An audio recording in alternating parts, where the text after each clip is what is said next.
38%. That's how many people quit intermittent fasting in long-term trials. Not because it stopped working. Because they couldn't keep doing it. And the ones who stuck with it, they lost weight. Real weight. But so did the people eating 3 meals a day on a calorie-restricted diet, by almost the same amount. That's the data. Not the influencer version. The clinical trial version. Here's what 5+ years of follow-up research actually shows, and what it means for you. You've seen the promises. Fast for 16 hours and your body burns fat around the clock. Do the 5:2 and drop 20 pounds in 2 months. Maybe you tried it. You pushed through the hunger. You skipped breakfast for weeks. The scale moved. You felt like you cracked the code. Then life happened. A vacation. A stressful month. A social dinner that didn't fit the eating window. And the weight came back. Not all of it, maybe, but enough to make you wonder if you failed, or if the diet failed you. Here's the thing, you didn't do anything wrong. The research now has enough long-term data to tell us exactly what happens to your body, and your motivation, at the 6-month mark, the 1-year mark, and beyond. The picture is more complicated than any 60-second reel will ever show you. This video draws from peer-reviewed trials, including a 2025 network meta-analysis published in the BMJ covering 99 randomized controlled trials in over 6,500 adults, a University of Colorado 12-month head-to-head RCT published in the Annals of Internal Medicine, and a 2-year follow-up from the Interfast 2 trial out of the University Hospital in Graz, Austria. Let's start with what intermittent fasting actually does. The good news, it works. A 2025 BMJ meta-analysis covering 99 randomized trials found that all major forms of intermittent fasting, the 16:8 eating window, the 5:2 protocol, alternate day fasting, produced meaningful weight loss compared to eating whatever you want. People lost real body fat. Waist circumference dropped. Blood sugar improved. But here's the part that gets left out of every Instagram post. When you put intermittent fasting head-to-head against a steady daily calorie deficit, the same total calories, just spread evenly through the day, the weight loss is nearly identical. A 2025 meta-analysis comparing IF directly to continuous calorie restriction found no statistically significant difference in total weight lost. Read that again. The window doesn't matter as much as the calories inside it. What intermittent fasting does do, and this is genuinely useful, is give you a structural rule instead of a math problem. No calorie counting. No measuring portions. Just a clock. For some people, that structure is the difference between doing something and doing nothing. Takeaway, IF works because it creates a calorie deficit, not because of some metabolic magic that only happens during a fast. If it helps you eat less without obsessing, it's a valid tool. Here's where it gets real. That 38% dropout rate mentioned at the start? That's from a meta-analysis of IF trials specifically. Compare that to calorie restriction studies, which typically see dropout rates closer to 20 to 30%. A prominent University of Colorado trial that ran for 12 months using a 4:3 fasting protocol, where participants fasted 3 days per week, saw a 24% dropout rate overall. Even with dedicated behavioral coaching and group support sessions roughly 30 times a year. Think about that. These people had professional help. They had accountability. They still quit at a rate of roughly 1 in 4. Real life has no coach. And adherence is everything. The trial itself acknowledged that the calorie restriction people actually achieved wasn't far from the target. The gap between the two groups was real but modest. The IF group hit roughly 9.75% calorie reduction, the calorie restriction group hit about 5.64%. Both fell well short of the targeted 34% weekly deficit. In other words, no one was doing it as cleanly as the protocol said. Life got in the way. Now, there is a flip side. The 4:3 group in that same Colorado trial did outperform daily restriction by about 2.9 kilograms, nearly 6.4 pounds at the 12-month mark. And dropout in the IF group was actually lower than the calorie restriction group in that specific trial. 19% versus 30%. So the picture is mixed. Some people stick to IF better. Some people don't. Takeaway: the best diet is the one you'll still be doing in year 2.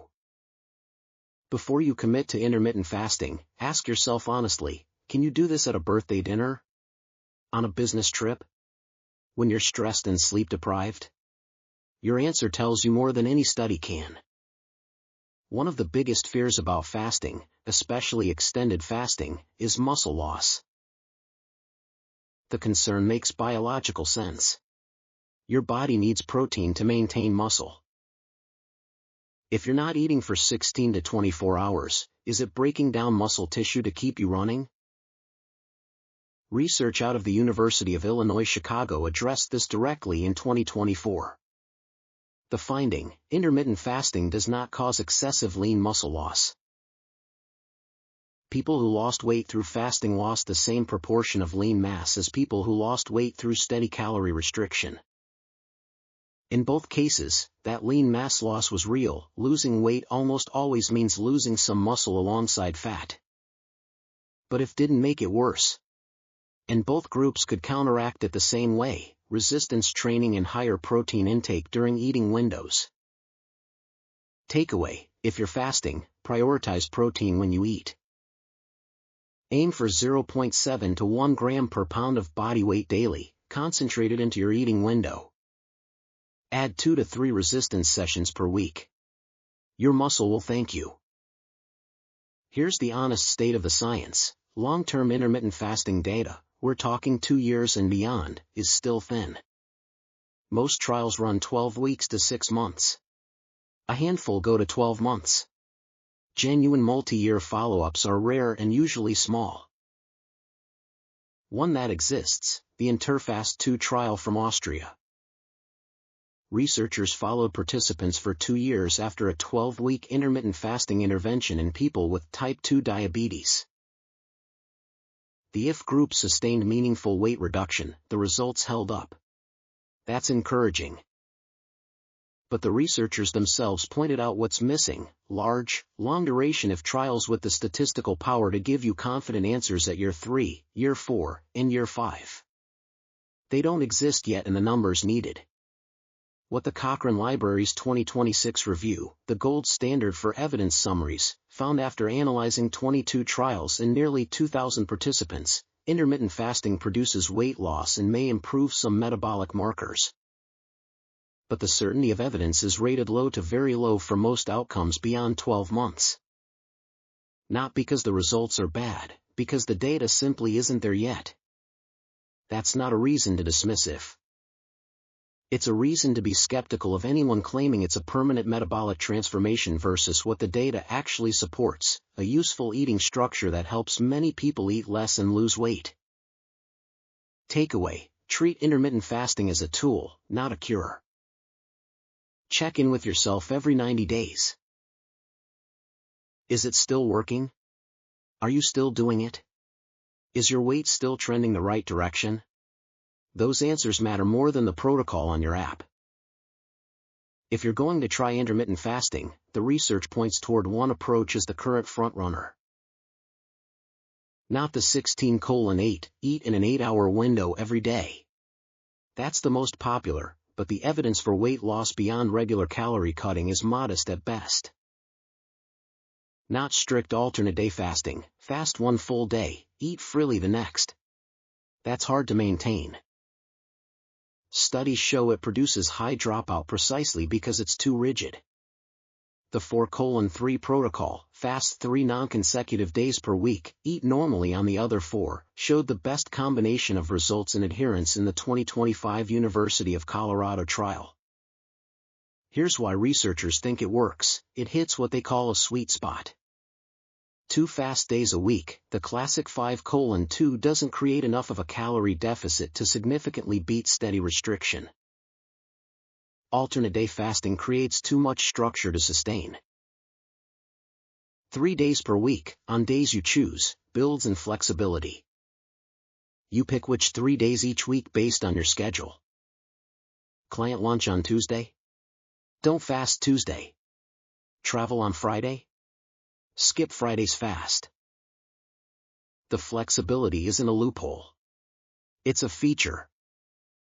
And because fasting days are defined, not eat less, but today is a fast day, the mental simplicity reduces decision fatigue. Takeaway: if you're starting or restarting intermittent fasting, try the 4:3 protocol for 90 days. Pick 3 non-consecutive fast days each week, consume 500 or fewer calories on those days, and eat reasonably on the other 4. No calorie counting on feed days. Track your weight weekly, not daily. At the start, we said 38% of people quit. Now you know why. Not because intermittent fasting is a scam. Not because it doesn't work. But because the gap between it worked for 12 weeks and I'm still doing it 2 years later is where almost every diet dies. The data says this: intermittent fasting works when you do it. It keeps working if you keep doing it. And the research strongly suggests the people who succeed long-term aren't the ones who found the perfect protocol, they're the ones who found the protocol that fit their actual life. That's your homework. One thing. Pick one action from this video. Maybe it's switching from daily 16:8 to the 4:3 structure. Maybe it's adding protein to your eating window. Maybe it's just deciding, honestly, whether intermittent fasting is the tool for you or whether a straightforward calorie reduction fits your life better. Both work. The science says so. What the science can't tell you is which one you'll still be doing when January becomes June. Only you can answer that. If this kind of evidence-first breakdown is useful to you, subscribe.